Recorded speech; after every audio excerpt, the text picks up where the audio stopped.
Have you ever felt your stomach twist in fear and anxiety, or just butterflies in your stomach from excitement, or really heaviness in your chest from heartbreak?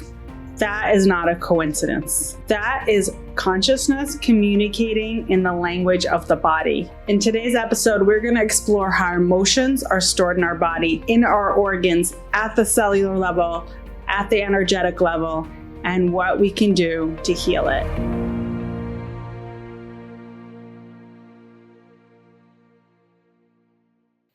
Hello and welcome to the Good Gut Feeling podcast, where we digest modern medicine with old world wisdom. I'm Alexandra Shostina and I am your host.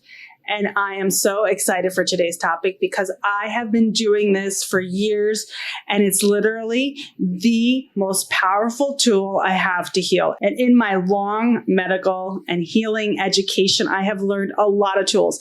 And there is no greater tool than healing the emotions that are stored in the organs of the body, because that provides real health, lasting health, and health at the root source. And the best part is you don't need anything fancy. You just need your consciousness. Sometimes you need a light touch.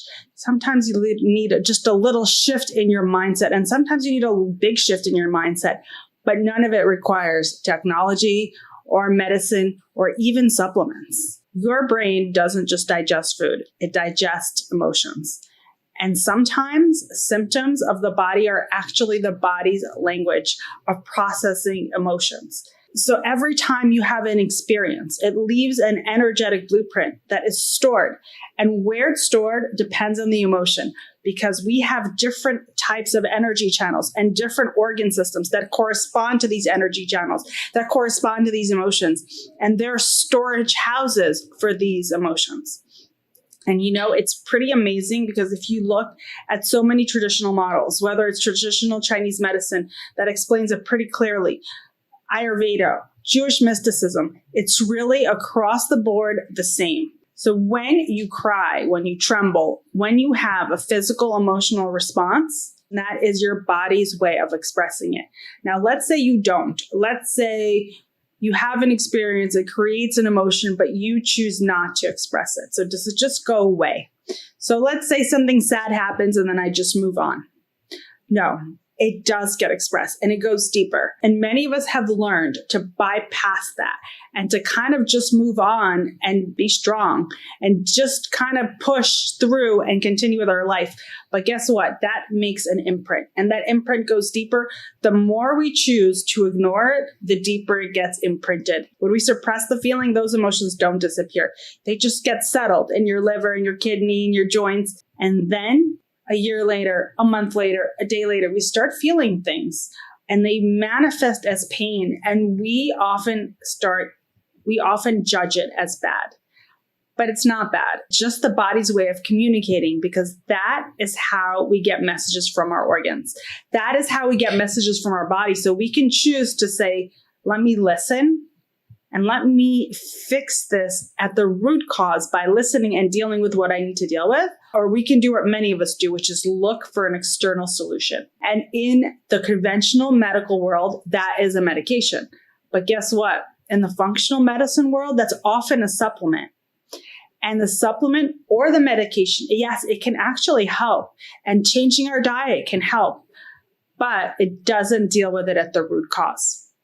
And even if the most external cause seems like it's a nutritional issue, or maybe it is specifically a type of infection, but guess what? If our bodies were emotionally balanced, and even if we ate the bad food, or even if we were exposed to some kind of bacteria or virus, we would not get sick. Because the way our body works is that we are a container. We can look at it like 10-ounce container of resilience, because we can put the body through a lot of stress and it still comes back. So if we are really balanced and our emotions are really taken care of, well, we have that full container, that 10-ounce of resilience. So I can eat a pizza and not feel bad, or I can miss a day of sleep and not get sick. But if my container's at 9 ounces, because I have all these built up emotions that I haven't dealt with, all these childhood issues that have left an imprint in my body, because most of these things do start at a time when we do not have the intellectual capacity to process them properly. So many times we have experiences in childhood and we think, oh, okay, but like me, I didn't even know, or I didn't remember, or maybe I wasn't even conscious enough to understand it. But guess what? It gets imprinted in our body, and then our body stress level goes up. And our container is now 9 ounces full of stress. So when I eat, I don't even need to eat a pizza. I can eat something that's just not totally perfect for my body, and my body will react. And that was the external trigger. And some people may look at it like, I am reacting to all this food, and all this food is really triggering all these symptoms. I can't eat anything. I'm sensitive to everything. I have so many food sensitivities. And yes, those foods are actually triggering, but they're not causing. So yes, can we get really strict with the diet? And then we can add some supplements to help the balance. Yes, we could do that. But if we don't deal with those 9 ounces, then that last ounce will always be a trigger unless we're super careful all the time. And then if we add more emotional residue, that may not even work. So ultimately, we always come back to dealing with the emotions of the body. And how do we do it? From a traditional Chinese medicine perspective, every organ has a meridian system, and every meridian system has an emotion, and every emotion has a story. So ultimately, every single thing that we experience is imprinted in our energetic system, and our energetic system runs through vessels, through channels, almost like blood vessels, but energy vessels. And those are the meridians. And the meridians all have their own specific character. They all have specific character traits. They're related to organs. They function at different times. And some of them peak at certain times, and some of them are less active at other times. So that also gives us an idea that our body is not the same every hour of the day. So it's not just doing something right for our bodies at the right time. And yes, that is related to circadian rhythm. So you may have been told, or perhaps even I told you, that you shouldn't eat at certain times of the night, especially later in the evening. It's better to eat in the morning, and certain things are better at different times of the day, because our bodies are not the same every hour. And that is because of the meridian system. Each organ resonates with a specific emotion. Liver is known to resonate with anger. And you may think, okay, well, I'm not an angry person. But anger isn't always rage. It can be frustration. It can be irritation. It can even be directed inward. So someone may seem like not an angry person, but there's so many aspects of that anger that are not classically the classic rage or the classic explosion. And that can affect the liver in a major way. The lungs are related to grief and sadness. So when we have difficulty letting go, sometimes that can look like shallow breath or pressure in the chest. The heart, as you can imagine, is related to joy and love. But a deficiency in heart energy can look like restlessness or loneliness or insomnia.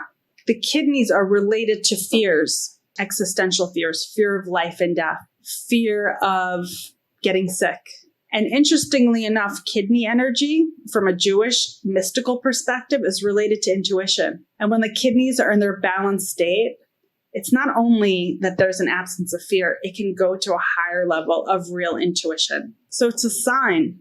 When something feels off, it's not necessarily a disease that we need to diagnose, but it can just be improved through the moving of energy. And how do we move that energy? There's so many beautiful ways. Some of it is consciousness.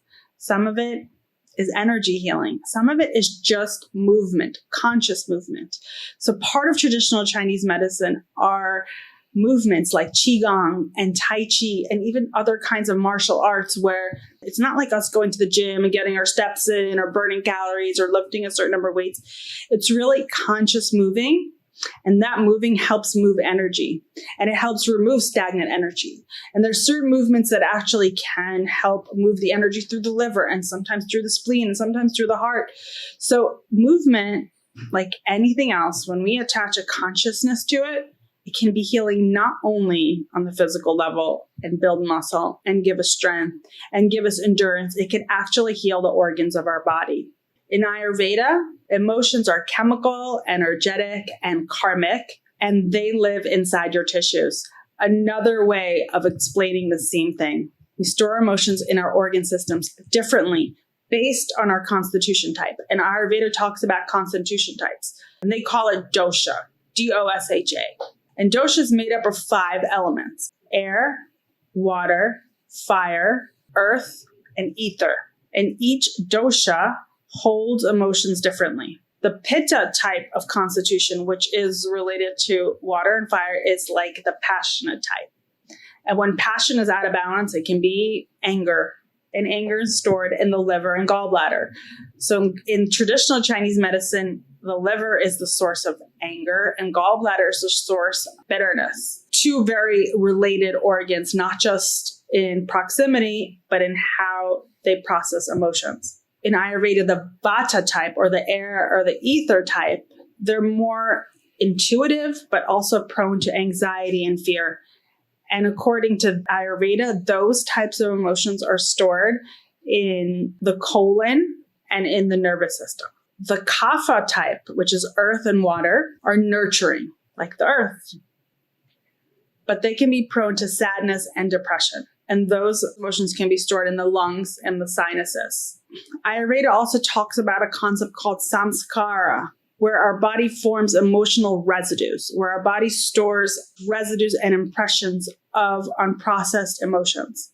When we suppress them or we don't pay attention to them, that can manifest into disease. And this is where all these beautiful practices come in: meditation, breath work, energy healing, even herbs. So many of us think of herbs like this herb is for this condition. In the Ayurveda model also, different herbs are used to balance the energetic system. So it's not just to heal a condition, kind of like our Western approach, like this herb is good to heal for this kind of infection or this type of inflammation.